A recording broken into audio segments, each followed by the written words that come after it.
기도하겠습니다. 사랑의 주님, 감사합니다. 오늘 추수감사절 하나님 앞에 이렇게 감사의 예배를 드리게 하시니 감사합니다. 우리들의 마음을 주관하여 주시사 온전한 말씀 선포될 수 있도록 주의 종의 입술과 생각과 마음을 주관하시고 그 은혜 가운데 주님께 늘 감사의 마음을 품고 걸어가는, 달려가는 우리의 신앙이 되게 하여 주옵소서. 우리를 이끌어 주실 주님을 믿사오며 예수 그리스도의 이름으로 기도드립니다. 아멘. 오늘 말씀을 보도록 하겠습니다. 말씀은 누가복음 17장 11절에서 19절의 말씀입니다. 우리 한 절씩 교독하도록 하겠습니다. 예수께서 예루살렘으로 가실 때에 사마리아와 갈릴리 사이로 지나가시다가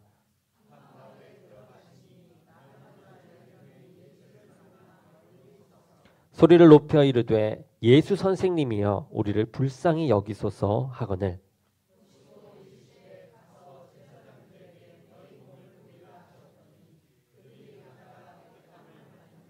그 중에 한 사람이 자기가 나은 것을 보고 큰 소리로 하나님께 영광을 돌리며 돌아와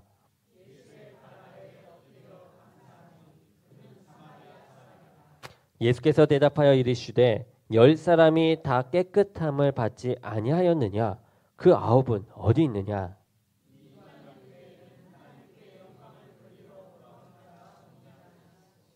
그에게 이르시되 일어나 가라. 내 믿음이 너를 구원하였느니라 하시더라. 아멘. 오늘은 추수감사 주일입니다. 그래서 하나님께 감사 예배를 드리며 감사에 관한 이 말씀을 전하려 합니다. 우리가 잘 아는 말씀이죠. 데살로니가 전서 5장 18절의 말씀입니다. 범사에 감사하라. 이는 그리스도 예수 안에서 너희를 향하신 하나님의 뜻이니라. 아멘. 이 모든 일에 감사하는 것은 하나님의 뜻이죠. 그러기에 우리는 그 감사함을 가지고 살아갈 때가 있지만 때로는 불만족과 불평으로 살아갈 때도 있습니다. 오늘 말씀을 보게 되면 예수님께 마땅히 감사드려야 할 그런 사람들이 예수님께 나오지 않아서 그들은 어디에 있느냐 하며 그들을 찾고 있는 예수님의 모습을 우리가 볼 수가 있습니다. 예수님께서 예루살렘으로 가시다가 한 마을로 들어가셨습니다. 그런데 그곳에서 10명의 나병 환자를 만나세요. 그래서 나병 환자는 그 당시에 그 누구보다 끔찍한 시간을 보내는 사람들입니다. 이 나병은 외형적으로 볼 때도 숨길 수 없는 참으로 무서운 병이죠. 나병은 나균에 의해서 생기게 되는데요. 이 나균이 몸에 들어와서 발병을 일으키게 되면 몸에 염증이 생기게 됩니다. 거기다가 이제 더해져서 급기야 그 염증이 심해지게 되면 살이 썩어서 얼굴이 흉측하게 변하게 됩니다. 심지어 이 손가락이나 이 발가락 끝이 썩어져서 떨어지기도 하는데 그때에 이 나균이 이 아픈 것을 느끼는 그 신경을 마비시키기 때문에 이 떨어져 나가는데도 통증을 느끼지 못한다고 합니다. 그런데 이러한 것보다 더 무서운 것은 이러한 외형적으로 변하고 내 살이 썩어져 내려가는 것보다 더 무서운 것은 나병 환자들을 바라보는 시선들이었어요. 이 나병 환자들이 이렇게 끔찍한 병을 앓고 있지만 사람들이 그 병에 걸렸다고 동정하는 이가 한 사람도 없었습니다. 도리어 그 병이 죄로 인해서 걸렸다고 그 사람들을 오히려 죄인 취급을 했던 것이죠. 그도 그럴 것이 우리가 성경을 보게 되면 나병에 걸린 사람들이 나오게 돼요. 그 나병들이 하나님께 죄를 지어서 얻게 되었다라고 성경 말씀은 말합니다. 이 출애굽기에 문둥병에 걸린 이 모세의 누이 미리암을 보게 되면 하나님의 사람인 이 모세를 비방함을 통해서 하나님의 뜻에 대적하는 죄로 인해 나병에 걸리게 됩니다. 그리고 열왕기하 5장에 보게 되면 엘리사 선지자의 이 종 게하시가 나오게 되는데요. 이 게하시가 나병에 걸린 이유 또한 주인에게 거짓말로 자신의 죄를 숨기려 했기 때문에 이 문둥병에 걸려서 문둥병이 생기게 된 것이죠. 그것이 그 자손에게 영원토록 이를 것이라는 그런 저주의 말씀을 듣게 됩니다. 그러니 이 나병에 걸렸다는 그 사람들이 듣게 되는 말은 불쌍히 여김의 말보다는 오히려 죄인 취급을 받게 되는 말, 그러한 힘든 일들을 겪게 되는 것이죠. 그리고 나병은 전염되는 것이기 때문에 사람들이 가까이 할 수 또한 없었습니다. 이 레위기 13장에 보게 되면 이 나병에 걸렸는지는 제사장이 보고 진단합니다. 만약에 나병에 걸렸다고 판명이 되면 이 나병 환자는 옷을 찢고 머리를 풀며 윗 입술을 가리우고 외치기를 부정하다 할 것이요 라고 말씀에 나와요. 그러니까 스스로 나는 더러운 사람이라고 말하면서 병인 날 동안에 늘 부정한 그 사람으로 혼자 살되 진 밖에서 살아야만 했던 것이죠. 그러니까 이 나병 환자 10명은 이 육신적으로도 많이 고통스럽고 힘들었는데 이렇게 정신적으로도 너무나도 힘든 삶을 살아가고 있는 사람들이었습니다. 그런데 이러한 고통 중에 있는 그 나병 걸린 10명의 환자 사람들이 예수님을 찾아오게 돼요. 10명의 나병 환자들이 예수님을 보고 이야기하죠. 예수 선생님이시여, 우리를 불쌍히 여기소서, 이렇게 외칩니다. 그때의 예수님의 반응은 이렇습니다. 말씀을 치유되었다 이렇게 얘기하는 게 아니라 가서 제사장들에게 너희 몸을 보이라라고 합니다. 자, 이 말씀은요, 제사장에게 가서 너희들의 병 나음을 보여서 그것을 진단받으라라는 뜻이에요. 그러니까 나병에 걸린 것을 진단하는 사람이 제사장이라고 했었죠. 그런 것처럼 병에서 나았다는 것을 제사장을 통해서 진단받아라, 이렇게 말씀하신 겁니다. 그들은 예수님의 말씀대로 이제 제사장을 향해서 나아가게 됩니다. 그러한 가운데서 제사장에게 가는 그 도중에 이제 기적이 일어나게 되는 것이에요. 그들의 몸이 이제 나병으로부터 깨끗하게 나은 것이죠. 한 명이 아니라 10명 모두가 이 병에서 낫게 되는 그런 은혜, 기적을 맛보게 됩니다. 그동안 나병으로 인해서 그토록 고통을 받았어요. 그런데 그 병으로부터 이제 고침을 받게 된 것입니다. 그런데 10명 중 한 사람만이 이제 자기가 나은 것을 보고 큰 소리로 하나님께 영광을 돌리면서 예수 그리스도께 돌아와 발 아래 엎드려 감사를 합니다. 단 한 명만이 그렇게 합니다. 그것도 사마리아 사람이었어요. 이 사람은. 사마리아 사람이 어떤 사람이죠? 유대인들이 사람 취급도 하지 않는 그런 사람이었습니다. 이 예수님께서 그 한 명을 보면서 질문을 하죠. 무슨 질문입니까? 그 외에, 그 한 명 외에 그 9은 어디 있느냐?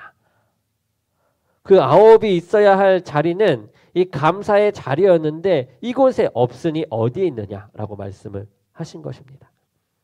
10명이 모두 감사의 자리에 있어야 하는데 이곳에 한 명만 있었다라는 거죠.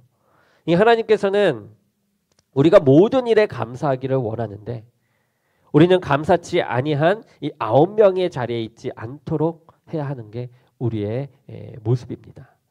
오늘 말씀을 통해서 하나님의 뜻에 따라 이 범사에 감사하는 자리에서 잘 지내고 있는지, 우리가 그 안에, 하나님 안에 잘 지내고 있는지 살펴보며 더욱 감사의 자리로 나아갈 수 있는 시간 되기를 축원합니다. 첫 번째입니다. 먼저 우리가 감사의 자리로 나아갈 수 있는 것, 그것은 하나님의 은혜를 깨달을 때예요. 하나님의 은혜가 깨달아졌을 때에만 우리가 감사가 흘러 넘치고 그 감사의 자리로 나올 수 있게 됩니다. 그 나병 환자가 예수님께 감사할 수 있었던 것은 예수 그리스도를 통해서 하나님의 은혜를 깨달았기 때문이죠. 히브리어로 은혜는 우리가 잘 알듯이 이 카리스입니다. 카리스. 은혜의 뜻이 무엇이죠? 어떠한 자격이나 조건에 관계없이 상대방에게 베푸는 그 호의를 은혜라고 합니다. 그런데 이 카리스에서 파생된 단어 중에 유카리스테오라는 말이 있어요. 자, 카리스는 곧 은혜가 풍성한 상태를 유카리스테오라고 하는데 그 뜻이 바로 감사입니다. 그러니까 은혜가 풍성한 상태가 바로 감사라는 것이죠. 이제 감사는 은혜가 풍성함을 깨달을 때, 은혜가 내 안에서 넘쳐 흐를 때에 나오게 되는 현상입니다. 우리가 범사에 감사할 수 있는 것은 우리에게 있는 그 모든 것이 하나님의 은혜로 인한 것임을 우리가 깨달아졌을 때에 감사가 흘러 넘치는 것이죠. 우리는 10명의 문둥병자 중에 이 9명에 대해서 이상하게 생각할 수 있어요. 그렇죠. 누군가가 자신의 그 끔찍한 고통에서 건져줬어요. 그런데 이렇게 건져주면 우리는 당연히 어떻게 합니까? 감사함으로 나아가서 그 은혜에 감사해서 감사하다고 고맙다고 인사하고 말해야 하는 거 아니겠습니까? 우리는 그렇게 생각해요. 그런데 이 사람들 9명은 그렇게 하지 않았어요. 왜일까요? 그들은 자신들이 받은 은혜를 은혜로 여기지 않았다라는 거죠. 그리고 당연히 여겼다라는 겁니다. 예수님께 다시 돌아가서 감사할 만큼의 일은 아니다라고 여겼을 것이다라는 겁니다. 이러한 일들이 가정과 같은 일상생활에서도 일어나기 쉽습니다. 우리 부모들이 자녀가 잘 되던 못 되던 상관없이 자녀들에게 은혜, 사랑과 헌신으로 이제 양육을 하지 않습니까? 이 부모님이 자녀에게 큰 은혜를 베풀게 됩니다. 이러한 부모의 은혜를 깨달은 자녀는 어떻습니까? 부모님께 늘 감사하는 마음을 가지고 고마워합니다. 하지만 그 은혜를 당연시 여기게 되면 어떻습니까? 감사하지 않고 도리어 원하는 것을 더 달라고 하고 오히려 주지 않으면 불평을 하고 불만을 하게 되죠. 우리의 삶에 하나님에 대한 감사가 없는 것, 그것은 감사할 내용이 없는 것이 아니라 은혜는 계속 주어지는데 그 은혜를 우리가 깨닫지 못하거나 주어지는 은혜를 당연시 여기기 때문일 것입니다. 이 감사의 삶을 통해서 우리는 하나님께서 베푸시는 은혜를 깨달아야만 합니다.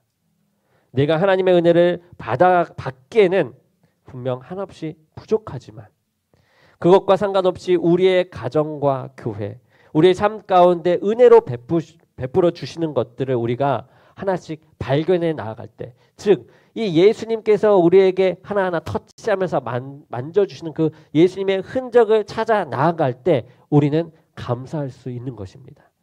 이러한 은혜를 모든 일에서 깨달을 수 있다면 우리는 범사에 감사할 수밖에 없는 그러한 삶을 살게 되는 것이죠.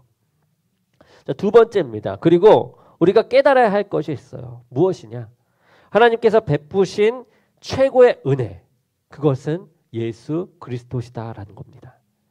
이 문둥병자가 하나님께 영광을 돌리면서 예수 그리스도와 함께 예수 그리스도께 와서 이제 감사를 드리지 않습니까? 그리고 예수님은 그에게 말씀하시죠. 이렇게 말씀합니다. 내 믿음이 너를 구원하였다라고 얘기해요.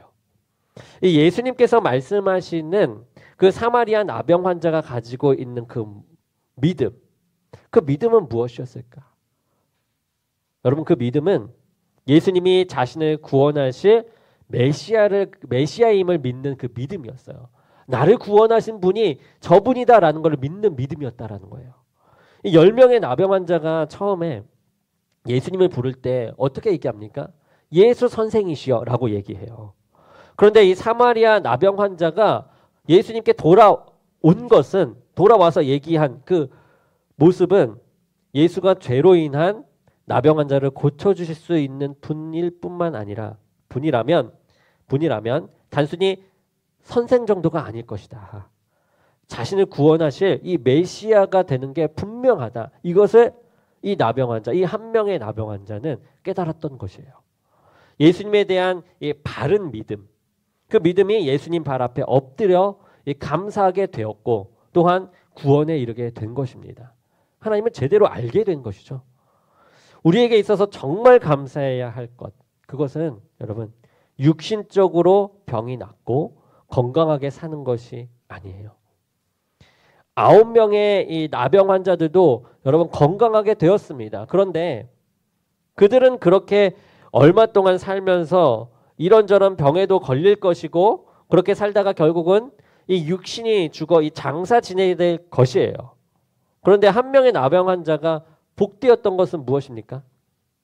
그는 그 병고침을 통해서 예수님을 그리스도로 깨달았다라는 거예요. 그리고 거기에 더 나아가서 깨달으니까 구원까지 이르게 되는 그러한 영광을 얻게 된 것입니다. 이 예수 그리스도를 만나게 되면요, 모든 것이 하나님의 은혜요 감사의 내용임을 깨닫게 돼요. 예수님을 내 안에 모시면요. 심지어 자신이 나병에 걸린 것도 하나님의 은혜요 감사로 여겨지게 됩니다. 나병에 걸렸으니 내가 이 병을 고치기 위해서 백방으로 알아보다가 이 예수님을 찾아가게 되었고, 그래서 예수님을 만나서 이렇게 병 고침을 받고 예수님이 누구인지 알게 되는 그러한 은혜를 얻어 구원에 이르게 되었다, 이 말입니다.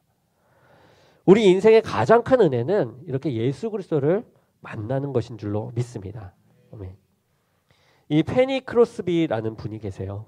이분은 이 1800년대에 사셨던 분인데 찬송가 이 12,000곡을 작사하셨던 분입니다. 글을 써서 작사하셨던 분이에요. 그녀는 우리가 잘 아는 노래 중에 예수 사랑하심을, 그리고 예수로 나의 구주 삼고를 비롯해서 수많은 찬송가 가사를 지으신 분이십니다. 그런데 이 페니 크로스비는 이 앞을 보지 못하는 시각 장애인이셨어요. 1820년 3월에 뉴욕의 작은 마을 푸트남에서 출생하셨는데, 태어난 지 이 6주 만에 의사가 잘못된 약물 치료를 하는 바람에 이 시각 장애인이 되고 맙니다. 그리고 그녀가 1살을 갓 넘겼을 때 그녀의 아버지가 중병에 걸려서 죽게 되어요. 그리고 어머니는요, 이제 돈을 벌어야 하지 않습니까? 그래서 이 페니를 외할머니에게 맡기고 큰 도시로 가서 부잣집 하녀로 일하게 됩니다. 이 할머니는 앞을 보지 못하는 그 페니 곁에서 성경 말씀을 읽어 주셨어요. 그리고 그녀를 위해서 늘 기도해 주셨습니다. 그리고 이 페니가 11살이 되었을 때에 그 할머니도 돌아가시게 된 것이에요. 이렇게 불우한 환경이었습니다. 그런데 그럼에도 불구하고 이 페니는 하나님을 찬양하는 12,000곡의 찬송가의 가사를 썼던 것이죠. 어느 날 기자가 왔습니다. 그래서 물어요. 어떻게 당신이 이런 장애인임에도 불구하고 그렇게 행복할 수가 있습니까? 당신의 눈을 상하게 한 그 의상을 용서하기 어렵지 않습니까? 이렇게 물어요. 그때 이 페니는 손을 저으면서 말을 합니다. 그 사람을 비난하지 마세요. 그를 다시 만난다면 이 세상에서 가장 놀랍고 귀한 선물을 제게 주셔서 감사하다고 감사드린다고 말하고 싶어요. 할머니는 나를 의자에 앉혀놓고 하나님께서 내게 가장 좋은 것을 주시겠다라는 그런 약속을 가르쳐 주셨습니다. 결국 하나님께서는 그렇게 하셨어요. 주님은 보이지 않는 나를 사용하셔서 그분의 뜻대로 하신 겁니다. 만일 당신이 나보다 더 행복한 사람을 찾는다면 그 사람을 한번 보여주세요. 내 행복의 잔은 사랑하는 주님의 은혜 가운데 항상 넘치고 있어요. 이렇게 얘기했답니다. 그녀는 눈을 잃었어요. 그렇지만 그것도 주님의 은혜, 또 선물로 깨달았기에 하나님께 감사할 수 있었고 노래할 수 있었던 것입니다. 우리의 감사는 이 육신의 상태나 환경에 근거한 것이 아닙니다. 우리가 다니엘 기도도 해 보면서 듣지 않았습니까? 모두가 하나처럼 하나의 그 마음으로 외치는 것은 자신들에게 준 그 고난과 육신에 안 좋은 그 환경들이 모두 하나님의 은혜였다라는 그런 말씀들이었어요. 이 하나님께서 베푸신 최고의 은혜가 예수 그리스도의 구속의 은혜임을 깨달았을 때 나타나는 그 감사가 그분들에게도 나타났던 거죠. 그러니까 육신의 상태나 환경은 그들을 이 감사에서 떨어지게 할 수 없었던 것입니다. 우리가 예수 그리스도의 구속의 은혜를 깨달았을 때 이렇게 감사가 시작됩니다. 그리고 그 감사가 모든 삶으로 확장되는 것이죠. 하나님은 우리로 모든 일에 감사하기를 원하고 계세요. 모든 일에. 그리고 그 감사는 우리가 하나님의 은혜를 깨달을 때에 할 수 있습니다. 아무리 은혜를 베풀어 주어도 우리가 그 은혜를 깨닫지 못하면, 그 은혜를 붙잡지 못하면, 우리가 나아가지 못하면 우리는 감사가 아니라 불평밖에 할 수 없어요. 아무리 부어줘도 더 부어주세요. 이렇게만 나올 뿐인 것이죠. 우리가 받은 은혜 가운데 하나는 죄인된 우리가 하나님 앞에 나아갈 수 있다라는 것입니다. 우리 예수님은 죄인된 우리를 살리기 위해서 이제 자신의 목숨을 십자가에서 기꺼이 버리셨습니다. 그래서 우리로 하여금 하나님 앞에 가까이 나아갈 수 있도록 이 구원의 길을 열어주신 분이 바로 예수님이신 줄 믿습니다. 문둥병자가 예수님을 처음 만났을 때 그들은 죄의 병으로 인해서 예수님께 가까이 가지도 못하고 이제 멀리서 우리를 불쌍히 여기소서라고 큰 소리로 외쳐야만 했습니다. 그런데 예수님은 그들의 병을 고쳐주셨어요. 그들의 목소리를 들으셨습니다. 그리고 그들이 예수님의 발 앞에 엎드려 감사할 수 있는 그런 은혜를 허락해 주셨습니다. 비록 한 사람만이 그 은혜에 반응했지만 나병 환자는 예수님께서 고쳐주신 그 몸을 가지고 주님께 나아왔죠. 은혜 받은 그 몸을 가지고서 예수님께 나온 것입니다. 우리가 이 자리에서 예수님께 감사하며 이 예배 드리는 것도 죄인된 우리가 감당할 수 없는 커다란 은혜인 줄로 믿습니다. 그리고 하나님의 은혜로 구속해 주신 그 몸을 가지고 직접 하나님 앞에 와서 감사로 예배 드리는 것, 그것은 주님을 참으로 기쁘시게 하는 일인 줄로 믿습니다. 디모데후서 3장 2절을 보게 되면 말세에 고통하는 때가 이를 때에 일어나는 현상 중에 하나가 바로 감사하지 않는 것이라고 나와 있습니다. 아직도 이 땅에는 주님 발 앞에 엎드려 감사하는 사람들보다는, 그런 이들보다는 그 은혜를 모르고 당연하다며 살아가는, 때로는 그것을 넘어 원망하며 살아가는 사람들이 많은 듯합니다. 그러한 사회에, 이러한 모습 속에 예수님께서는 말씀하실 것이에요. 그렇게 은혜를 부어 주었음에도 불구하고 이러한 모습을 보이는 우리들에게 그 아홉은 어디 있느냐라고 말씀하실 것입니다. 이럴 때일수록 모든 일을 하나님의 은혜로 깨닫고 예수님의 발 앞에 나와 감사하는 그 한 명, 그 나병 환자 한 명이 되는, 우리가 그런 한 명이 되어져 나아가는 저와 여러분이 되기를 주님의 이름으로 간절히 축원합니다. 네, 기도하겠습니다. 사랑이 많으신 하나님 감사합니다. 오늘 이 시간 하나님의 은혜에 감사드리며 늘 범사에 감사하며 나가는 우리 모두가 되게 하여 주옵소서. 예수 그리스도의 이름으로 기도드립니다. 아멘.